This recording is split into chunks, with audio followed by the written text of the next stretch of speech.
Makanya ketika saya baca Bismika Rabbi wada'tu jambi wa bika arfa'hu fa in amsakta nafsi.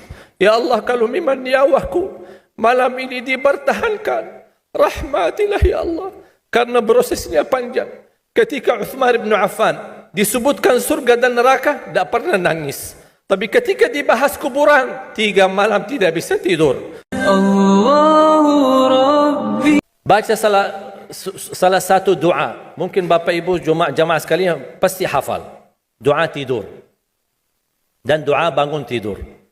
Doa tidur, Bismikallahumma amutu wa ahya. Ada banyak berbagai macam riwayat, tapi singkatannya Bismikallahumma amutu wa ahya.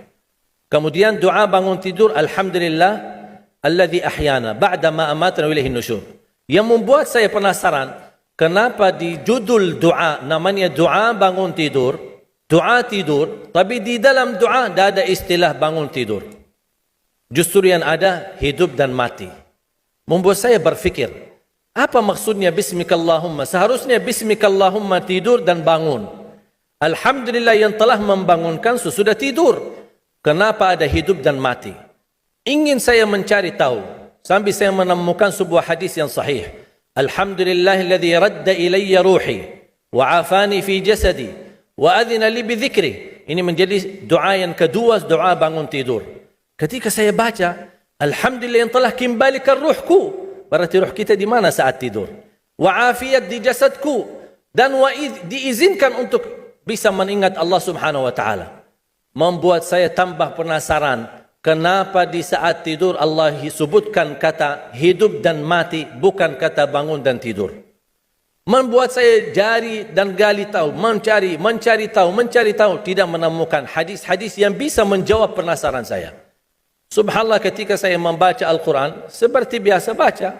Setiap hari baca, meniatkan waktu, kadang 1 juz, kadang 2 juz. Pas sampai saya di surah Az-Zumar. Surah 39 ayat 42. Allahu yatawaffal anfusa hina mautiha wallati lam tamut fi manamiha fayumsiku allati qada 'alayha al-maut wa yursilu al-ukhra ila ajalin musamma inna fi dhalika laayatin liqaumin yatafakkarun. Saya langsung sujud syukur. Saya berkata, itulah jawabannya. Allahu yatawaffal anfusa. 2 kali Allah memegang nyawa kita. 1 saat kita meninggal dunia. 2 saat kita tidur belum meninggal dunia. Allahu yatawaffal anfusa hina mautiha, ketika tidur mati, sudah meninggal dunia. Nyawa kita dimegang oleh Allah Subhanahu wa taala. Allahu yatawaffal anfusa hina mautiha wallati lam tamut fi manamiha, dan Allah memegang nyawa seorang ketika dia tidur tapi belum mati. Kalau soal sudah dimegang nyawanya ketika mati sudah selesai. Tapi Allah jelaskan lebih detail lagi. Persoalan megang nyawa seorang ketika tidur belum mati. Fayumsiku allati qada 'alaiha al-maut. Allah Subhanahu wa taala menahan nyawa yang sudah ditetapkan oleh Allah kematiannya. Makanya ada orang ketika bangunnya subuh sudah meninggal dunia. Ternyata dia termasuk fayumsiku allati qada 'alaiha al-maut. Wa yursilu al-ukhra, tahap yang kedua. Wa yursilul ukhra ila ajalin musamma, yang belum ditetapkan kematian, Allah kembalikan nyawanya untuk di waktu yang ditentukan dan ditetapkan oleh Allah Subhanahu wa taala. Itu beristiwa setiap malam Bapak Ibu. Dimegang nyawa kita dan dilepas. Bisa jadi ketika dimegang dipertahankan, tidak dilepas. Ini beristiwa menghadapi proses kematian setiap malam ketika tidur. Inna fi dzalika laayatil liqaumin yatafakkarun. Mana orang yang berfikir, itu tanda kebesaran Allah bagi kaum yang berfikir. Ketika saya baca buku-buku doa, ternyata saya menemukan doa yang hampir sama mentakwilkan ayat ini, tapi menjadi bentuk sebuah doa yang cukup panjang tapi sangat indah, apalagi kalau bisa kita menikmati dan menghayati isinya. Menjadi salah satu doa tidur. Tadi doa tidur ada 1 kan? Bismikallahumma amutu wa ahya. Doa bangun tidur ada 2. Alhamdulillahilladzi ahyana ba'da ma amatana wa ilaihin nusyur. Itu umum. Ada 1 lagi, Alhamdulillahilladzi radda ilayya ruhi wa afani fi jasadi wa adhina li bi dzikri. Terus saya menemukan doa, ternyata doa tidur ada 2. Selain bismika Allahumma amutu wa ahya, ada bismika rabbi wada'tu jambi. Dengan namamu ya Allah aku berbaring. Wa bika arfa'hu, dengan namamu aku angkat. Fa in amsakta nafsi, ya Allah, kalau nyawaku dibertahankan malam ini, farhamha, rahmatilah ya Allah. Wa in arsaltaha fahfadha, kalau dilepaskan nyawaku, jagalah diriku sebagaimana terjaga dirinya hamba-hamba yang salih. Ketika saya baca dan setiap malam bisa merasakan bismika rabbi wada'tu jambi wa bika arfa'hu fa in amsakta nafsi farhamha. Ketika saya baca fa in amsakta nafsi farhamha, saya bisa merasakan ketika Allah wafatkan saya malam itu. Dan saya sangat memohon rahmatilah aku ya Allah. Ketika saya sendirian saat dimandikan, saat saya sendirian saat saya dikuburkan, saya sendirian saat disalati, saya sendirian saat dihisab, saya sendirian saat menghadapi munkar nakir, saya sendirian saat mereka mengucapkan man rabbuka, ma dinuka, man nabiyuka. Kalau bukan rahmatmu ya Allah, saya tidak akan bisa apa-apa. Saya tidak bisa nyaman, saya tidak bisa selamat, saya tidak bisa bahagia. Bagaimana kuburan yang sempit dan gelap bisa menjadi kun fayakun raudhatum min riyadil jannah, taman dari taman surga. Bahkan Allah tunjukkan posisi kita di surga. Makanya seorang hamba yang bisa melihat posisinya di surga, dia berteriak, ya Allah, aqimis sa'ah, segerakanlah datangnya hari kiamat. Sebaliknya orang-orang yang na'udzubillah, ketika disempitkan kuburannya, bertambah gelap, bertambah hitam, belum lagi turun azab, ditunjukkan posisinya di neraka di sampingnya, dan dia berteriak, ya Allah, la tuqimis sa'ah, janganlah terjadi hari kiamat. Sudah aku disiksa di sini, sudah cukup, apalagi akan disiksa nanti di hari kiamat.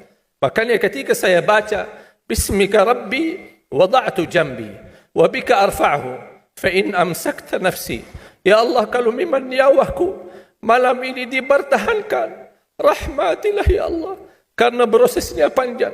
Ketika Uthman bin Affan disebutkan surga dan neraka, tidak pernah nangis. Tapi ketika dibahas kuburan, 3 malam tidak bisa tidur. Kata beliau, al-qabru awwalu manazilil akhirah. Kuburan itu langkah awal ke akhirat. Kalau itu lulus, lancar, bahagia, selamat, insyaAllah lebihnya aman dan sambil menuju ke surga. Tapi kalau kuburannya menderita, menjadi tersiksa, menjadi pahit dan tidak bisa nyaman, tidak akan bisa nyaman lebihnya dan selanjutnya. Na'udzubillah min zalik. Wa in arsaltaha, ya Allah, kalau memang kami di malam ini masih ditetapkan, masih punya umur dan dilepaskan nyawa kami, kami masih diizinkan untuk beraktivitas dan beribadah, mendekatkan diri kami kepadamu ya Allah. Kita ingat, fahfadha, jagalah dirimu, karena kami takut juga mengulangi dosa. Kami takut lagi mengulangi kesalahan. Kami takut menjadi orang yang suka selalu masbuk atau ketiduran dari salat. Kami suka terlalu banyak kelemahan dan kebodohan kami. Kami tidak mau ya Allah. Jagalah diri kami sebagaimana terjaga dirinya hamba-hamba yang salih. Wallahi jamaah sekalian, saya usulkan kalau bisa hafal doa ini, karena sangat indah.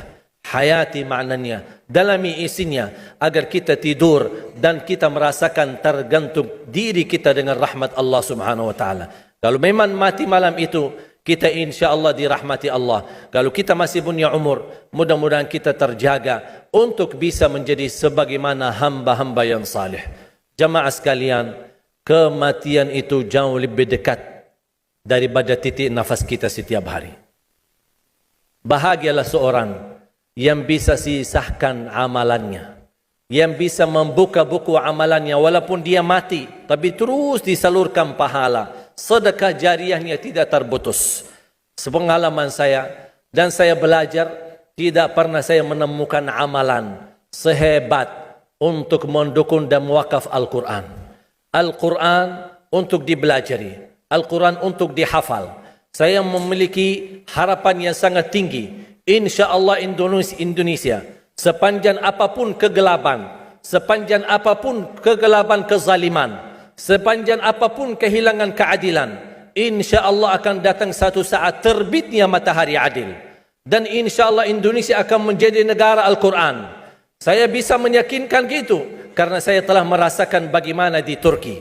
Turki negara sekuler yang ratusan tahun serangi Islam, ratusan tahun menabaikan Islam. Tidak boleh kumandangkan azan dalam bahasa Arab, tidak boleh ada rumah tahfiz, tidak boleh ada pesantren, tidak boleh belajar agama, tidak diberikan anak-anak kita bisa belajar dengan sendirinya Al-Quran. Semuanya dilarang dengan keras. Bahkan terancam orang-orang yang melanggar aturan itu.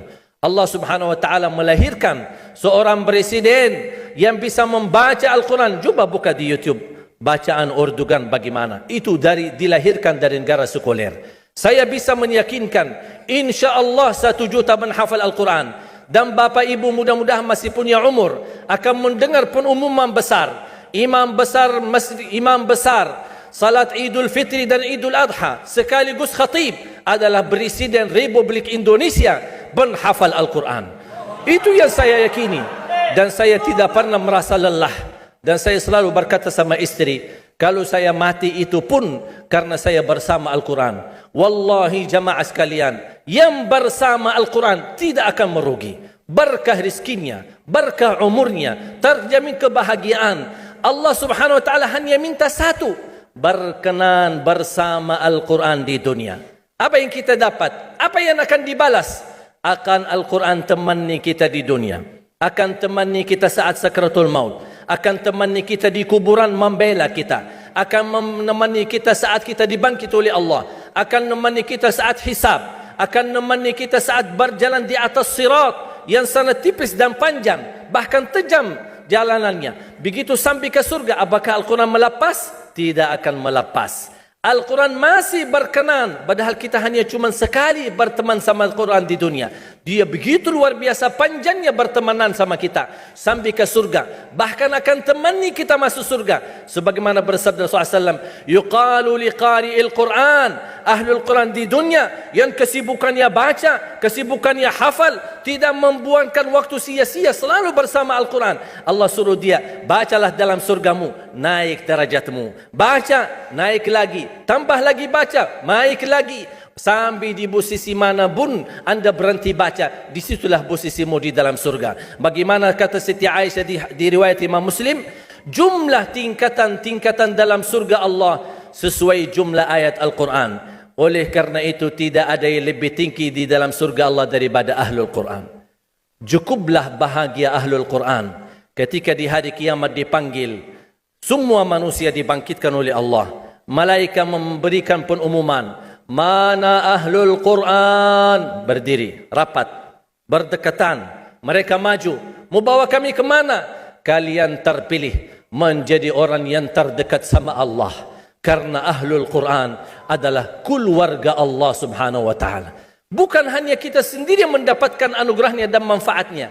Semua keluarga kita, termasuk orang tua kita dan orang yang ada di sekitar kita. Makanya jemaah sekalian, kalau anda gagal penghafal Al-Quran, anakmu pun gagal penghafal Al-Quran, jangan sisahkan walaupun saham menjadi saksi baik di hadapan Allah. Ya Allah, saya belum hafal, anakku gagal penghafal Quran, tapi insya Allah hartaku, usahaku, pikiranku, tenagaku bisa terus memperjuangkan Al-Quran. Apa saja, ya Allah, insya Allah menjadi saksi baik. Dan nanti di hari kiamat, insya Allah kita bersama Ahlul Quran mendapatkan syafaatnya Al-Quran di hari kiamat. Kita sangat membutuhkan ayat-ayat yang dikumandangkan ketika meninggal dunia.